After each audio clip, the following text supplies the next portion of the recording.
Welcome to the podcast. Súbele volumen. Conversation with the people who were with me. In the world of TV. Carlos tonight. Carlos tonight. Historias de un reportero. Carlos tonight. Carlos tonight. Dale que viene lo bueno. Hey everyone, welcome to Carlos Tonight. Thanks so much for listening and for watching. I really appreciate it. Before we begin, I want to invite you to check out carlostonight.com. There you can find more information on the podcast, see upcoming guests, and check out past episodes. This week, I want to introduce you to Daniel Odell. He's a veteran and a motivational speaker, and together with his furry friend, the Fluffy Poodle, are inspiring people to follow their dreams. Hello, Daniel. How's it going? I'm good. How are you today, Mr. Carlos? I'm doing good. Thanks so much for joining me today. Well, thank you. Thank you. It's a pleasure to be in your presence today and be on the podcast, on Carlos Tonight's podcast. Awesome. You know, it can sometimes be hard for people to pursue their potential, to pursue their dreams. In talking with people over, a year or two or however long you've been doing this, what did you find the reason for people not pursuing their dreams, and how do you help them? I think a lot of it is people trying to find their true purpose. Where do they actually want to be? What's their ultimate goal? And how do I help them is setting those short-term and long-term goals, assessing their situation, and really diving into how we can get them to point A to point B, and ultimately to get them to follow their dreams, because we only live one life. So I believe, and this fluffy poodle right here believes, let's live it to its fullest. Awesome. So, when did you start embracing your skill to motivate others? It actually took me a long time throughout my life to embrace that skill. I spent a lot of time in the military, and then I got injured. And for a long time, I didn't understand the importance of telling my story. There was a time where I didn't understand where my purpose was in life. So what I decided to do is really dive into what I want and how I can still be able to help people in my community. And I ultimately found out, if my arms don't work and my legs don't work, and with all my injuries that I have, if they don't work properly, my mouth does. So inspire everybody to still follow their dreams, no matter what they have been through and or have gone through. Awesome. Now, you mentioned the military. Let's talk about that in your career, and how did it bring you to where you are today? I spent some time in the military, and I'll back up a little bit more. Before I joined the military, I had a very rough childhood, a lot of adversity and diversity, going through all different types of abuse, shelters, foster homes, and whatnot. And through all of that, I didn't have, a leader. And I joined the military because I always watch those military movies showing, true leaders and good leaders. So I joined the military, and that's where it honed in on that skill of being a leader, taking care of your soldiers, and completing missions. And sometimes those missions are small, sometimes they're big, but ultimately it's us doing a job to help the community, and let the community be self-sustainable. And so when I was in the military, that really helped me define my purpose and helped me become a man and learn life lessons of being a leader.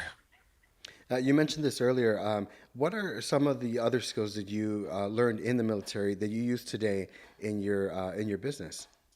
A lot of those is in the integrity, scheduling, the basic core foundations in the military. A lot of it is scheduling and constantly adjusting. You have to constantly adjust your plan, and especially your business plan. And since I'm a business owner, if you're not adjusting your business plan quarterly every 6 months, then I would highly recommend you do that, because it's those little things to help you grow, and grow not just as a person, but also in your business.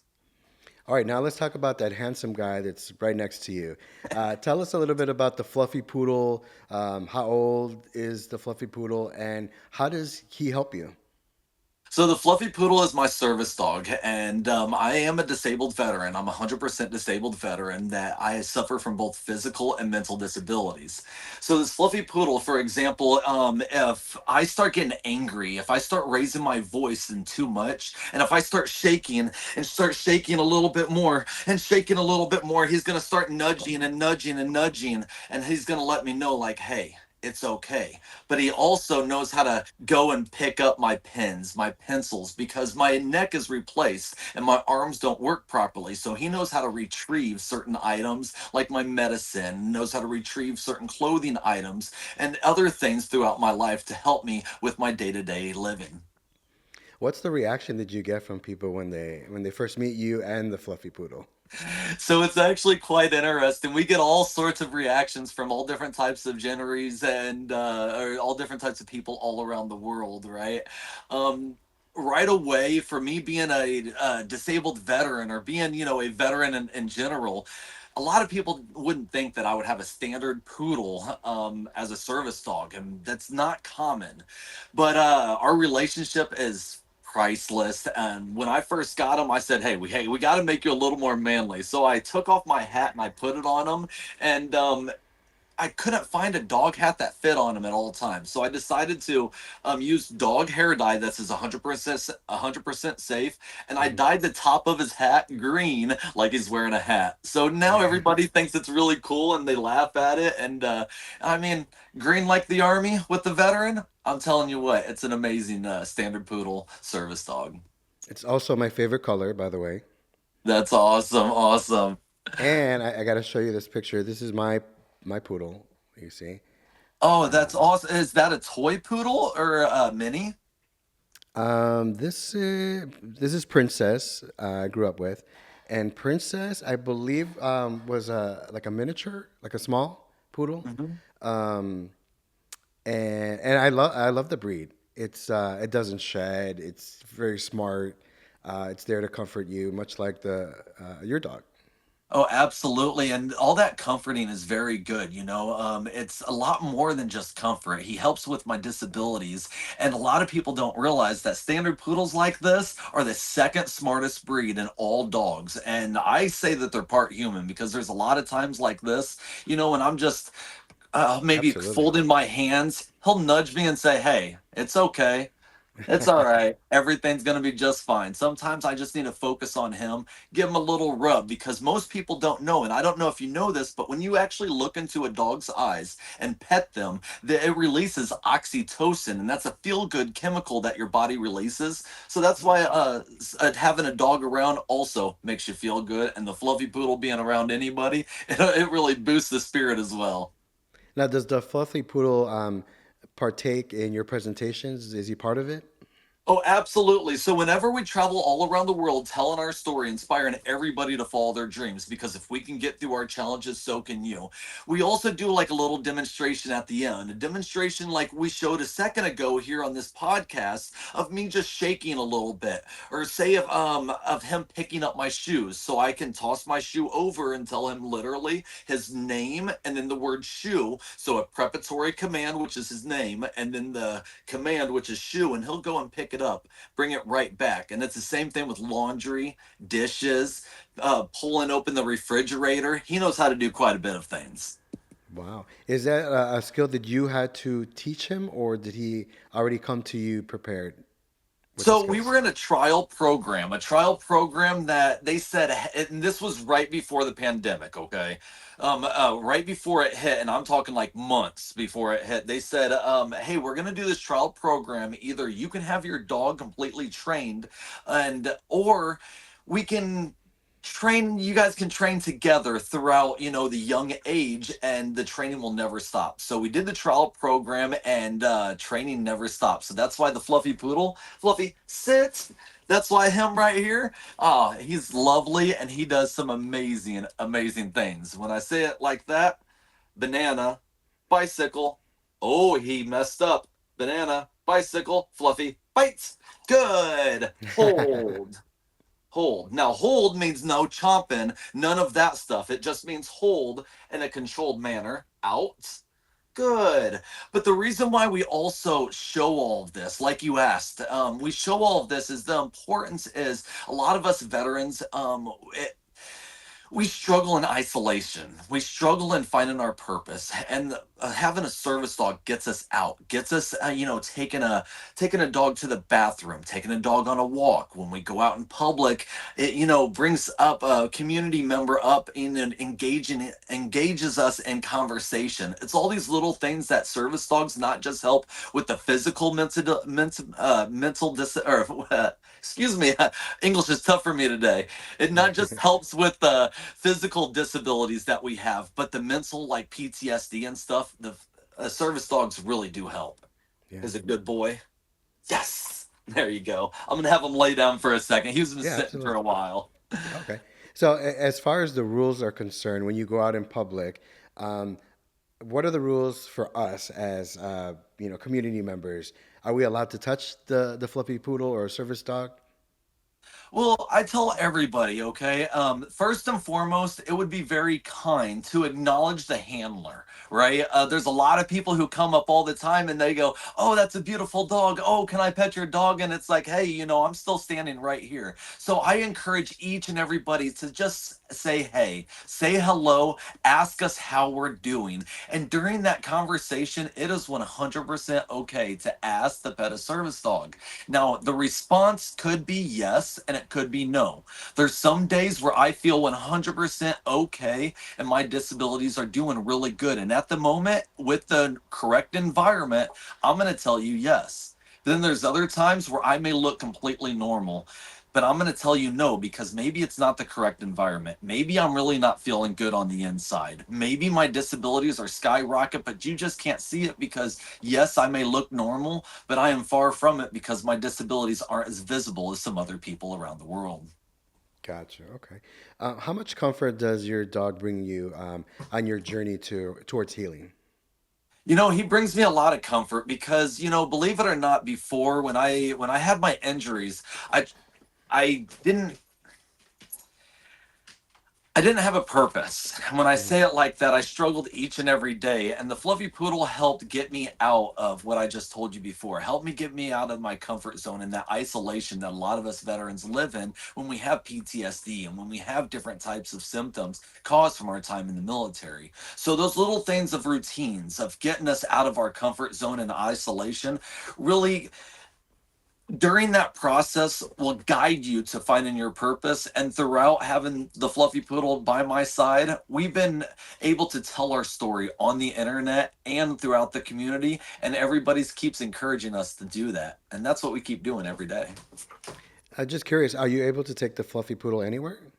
Absolutely anywhere. Now there's a couple of there is a couple places that you cannot, as in, the operating room. I do not take him for certain procedures.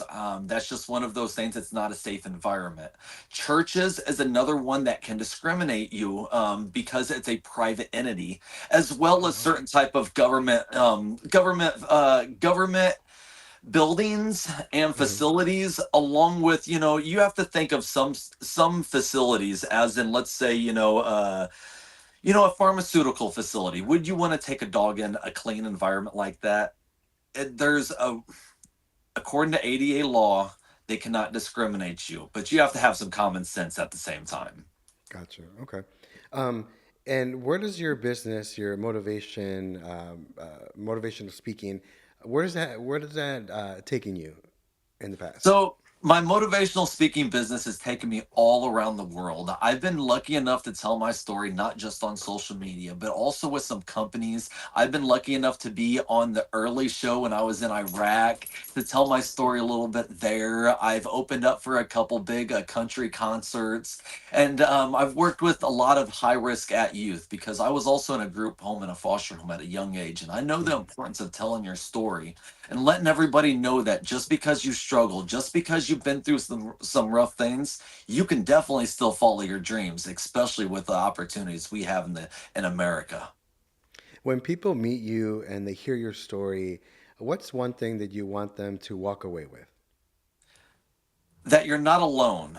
Believe it or not, I thought that only I struggled. I thought that, when I looked at maybe a rich person, or maybe, a person who, has their own business, or, a person who's just riding their bike in the park, I thought that these people are always happy. But realistically, when you look around, and I want all your listeners to really hone in on this, when you look around, when you listen, when you do anything, I want you to know that everybody around you struggles. Everybody struggles. Most people just hide it better than others. But with that being said, I want you to know that you are not alone. And sometimes hearing my story, hearing other people's story can give you a little bit of hope to keep pushing, keep living, and keep moving forward, to motivate each other and for you to follow your dreams.